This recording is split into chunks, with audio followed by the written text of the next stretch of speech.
Ampun gua mah. Dek, Jabrik. Gua heran sama lu, kapan sih lu sadarnya? Gua kalau ada yang nawarin kerjaan biar nyogok dah. Gua suruh kerja tuh bocah. Kerja apa kek, yang penting dia kerja, jangan bandel lagi. Ini akibatnya nyampur sama si caplang nih kan. Kagak bener nih tuh bocah. Biar begitu gue ajar aja nih, kagak bener. Wah, gua maksum tuh. Beneran dah, gua mau nanyain masalah ayam tadi tuh. Beneran gak si Jabrik ini? Ini gua dibohongin lagi.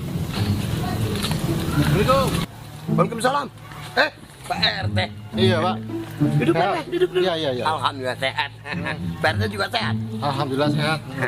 Ngomong ada rokok ini, rokok. Iya, gampang. Minum apa tuh, ada air ya. Iya. Ini tumben ada apa Pak RT? Boleh saya nanya ya? Ini saya mau nanyain. Hah? Tadi pagi, Iya, saya Pak. ngasih Jabrik sama si Caplang bobo ayam.